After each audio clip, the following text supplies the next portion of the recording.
Hey everyone, it's Liz. Just letting you know that this video is going to be a bit of a longer video.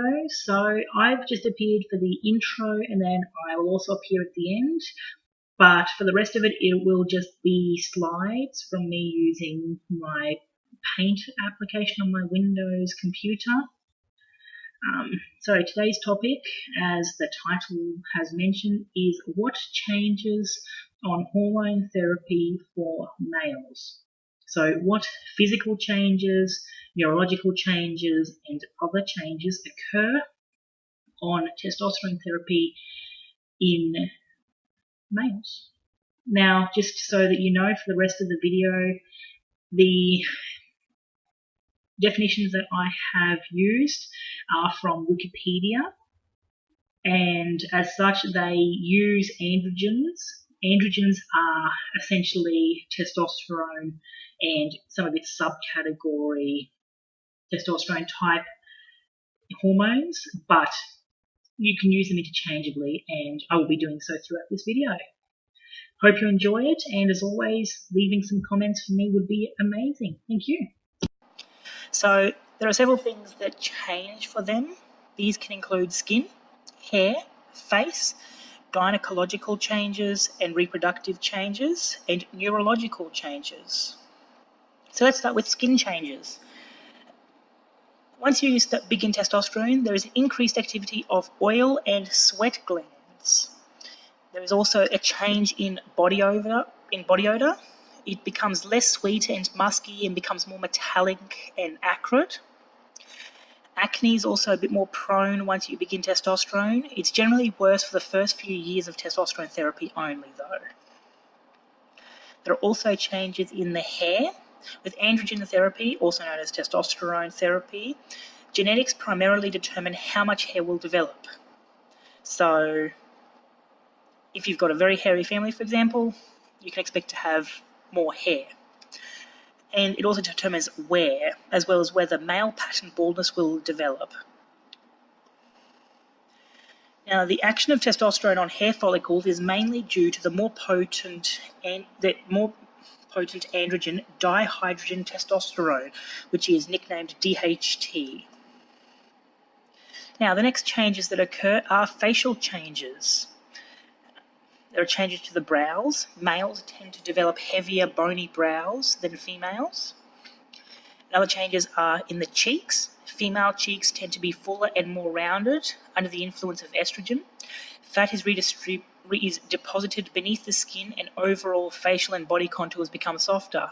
This is reversed by androgens such as testosterone.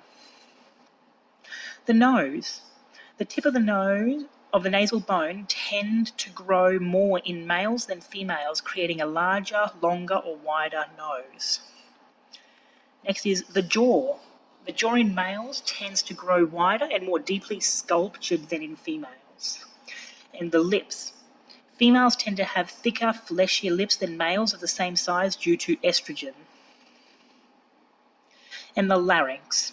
At puberty, the bones and cartilage of the voice box tend to enlarge less in females than males. In some males, the larynx becomes visible as a bony Adam's apple, so this can develop on testosterone. Next is gynecological. Now, some gynecological changes are with menses. Now, after doing a bit of research, menses is another name for the discharge of blood during a period cycle, in a menstrual cycle. So I'm just going to change it to period just to maintain simplicity. So periods should cease within 5 months of testosterone therapy, sometimes sooner. If bleeding does continue beyond 5 months, transgender men are strongly encouraged to see a gynecologist to find out why. Now, another thing that can occur is clitoromegaly. This means that the clitoris engorges or enlarges due to the testosterone present. It can often reach up to about 8 centimetres from about 3 centimetres, but the average is about 4 to 5 centimetres, and this can happen within about 2 to 3 years. Now, after long-term androgen therapy, ovaries may develop polycystic ovary syndrome. So you have to be careful of that. Now, it is unknown whether the risk of ovarian cancer is increased, decreased, or unchanged in transgender men compared to women. And the risk of endometrial cancer is also similarly unknown. Now, let's look at reproductive changes. If a transgender man has not undergone a hysterectomy, that is the removal of the uterus, and oophorectomy, which is the removal of the ovaries, he may regain fertility on cessation of testosterone. That just means that if a trans male stops testosterone therapy, he can get pregnant again. With the ovarian changes of long-term androgen therapy, however, it may require months of cessation of testosterone and possibly assistive reproductive technology to become pregnant. Testosterone must be withheld for the duration of the pregnancy, though, so keep that in mind. If a transgender man is planning on having a hysterectomy or oophorectomy, future reproduction may still be preserved by oocyte banking, which is hormonal stimulation to hyperovulate, with transvaginal oocyte harvesting for freezing. Previously using the slow freezing cryopreservation method, there were very poor survival rates of banked oocytes. However, the advent of vitrification, a rapid freezing process, has made oocyte cryopreservation a viable option for fertility preservation. It allows the possibility for eggs to later be fertilized and be placed in a surrogate, as opposed to a transgender man having to carry the pregnancy himself. Embryo banking. Oocyte harvest as above, with immediate fertilization and banking of the embryo. The sperm donor must be chosen before oophorectomy. Allows the possibility for embryos for later to be placed in a surrogate, as opposed to the transgender man having to carry the pregnancy himself. And then finally, ovarian tissue banking. Ovarian tissue is frozen after oophorectomy, even after long-term androgen therapy. Ovaries usually retain usable follicles. Eventually, use of frozen ovaries will require replantation into the transgender man for stimulation and harvest, but may eventually be possible in the lab as techniques for tissue culture improve. This option does not usually allow for placement into surrogate, as it may require the use of immunosuppressants on the part of the surrogate. And then neurological changes. On testosterone therapy, headaches is a possible change. Pre-existing migraine headaches can be significantly worsened with androgen therapy. Headaches can also become problematic in men without prior headache disorders. Epilepsy. Some seizure disorders are androgen dependent. These may be worsened or very rarely unmasked with androgen therapy. Sleep deprivation worsens. Almost all seizure disorders, so concurrent obstructive sleep apnea caused or worsened by androgen therapy may also be responsible. Recent studies have found that cross-hormone therapy in trans men results in an increase in brain volume up to male proportions. Okay, now there are some more changes. Cardiovascular, gastrointestinal, metabolic, bone, and obstructive sleep apnea. So let's start with cardiovascular changes. Androgen therapy can adversely affect the blood lipid profile by causing decrease in HDL, the good cholesterol, increases in LDL, the bad cholesterol, and increases in triglycerides. Androgen therapy redistributes the fat towards abdominal obesity, which is associated with increased cardiovascular risk rather than fat carried on the buttocks and hips. Androgen therapy can cause weight gain and decreased insulin sensitivity, perhaps worsening a predisposition to develop type 2 diabetes. Androgen therapy effects are not all negative, however. Acutely, it causes dilation of the coronary arteries, and in men with testosterone levels within the normal physiological range, high levels are actually associated with a slight decrease in cardiovascular diseases. Cardiovascular risk factors are more than additive. If high blood pressure is worth 10, and smoking is worth 10. Together they are worth more than 20. So for transgender men, the addition of risk with androgen therapy makes improving modifiable risk factors more important. The most important modifiable risk factor for many men is smoking. Next is gastrointestinal changes. There is a risk of liver damage and liver cancer with all testosterone formulations, but this is minimal with all forms except oral or unless very high levels are administered.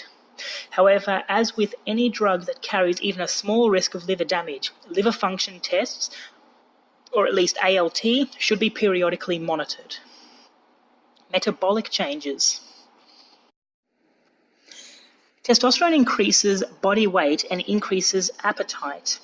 The form that this weight gain will take depends on diet and exercise as well as genetic factors. Since testosterone has anabolic effects, gain of lean muscle mass will be easier than it previously was for transgender men.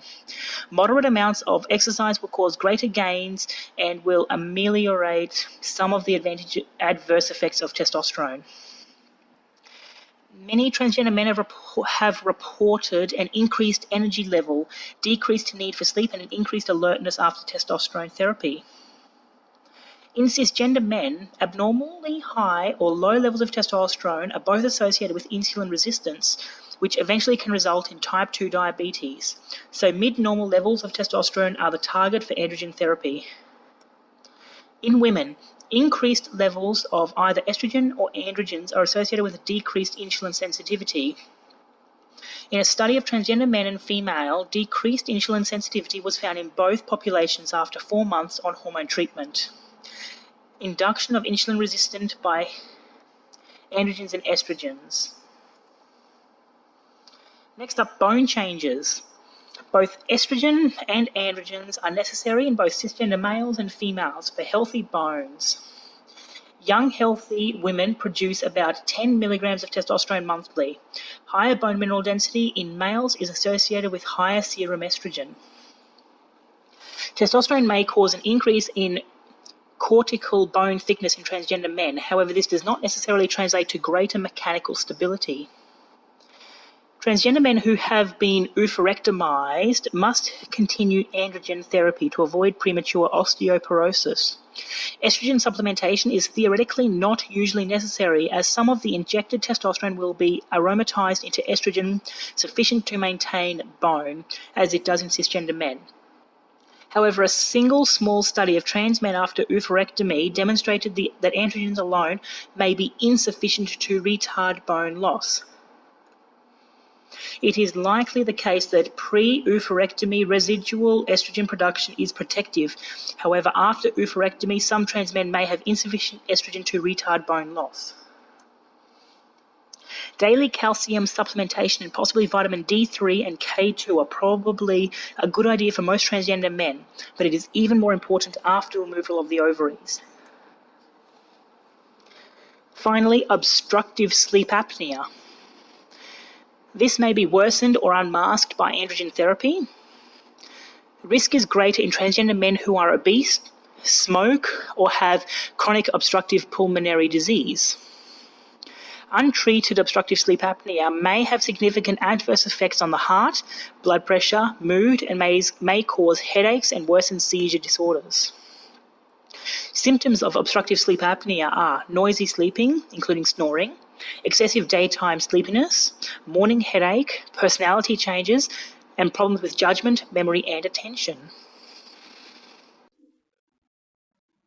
Thanks for watching. I hope you didn't get too bored. I'm sorry that if I sounded a bit too mechanical there, but there was so much to read, and I thought it was best to put all the information out there, get you guys to understand the information, and present it in an easy to read manner as opposed to using too many infographics. So I hope I'm forgiven. If not, let me know, and then I'll actually recreate the video with cool infographics to make it seem more amazing. Anyway, once again, if there's any factual errors, please put them in the comments below so that I can issue a retraction in my next video. Please subscribe if you haven't already. I'm trying to do as many videos as I can on different things. If you'd like me to speak about a specific topic, please put them in the comments below and I'll talk about it. My next video that I plan to do is going to be a second video in this specific sub-series, which is going to be how hormones affect trans females. If there's anything else you wish to know, let me know and I will see if I can research it for you. Thank you and enjoy the rest of your day.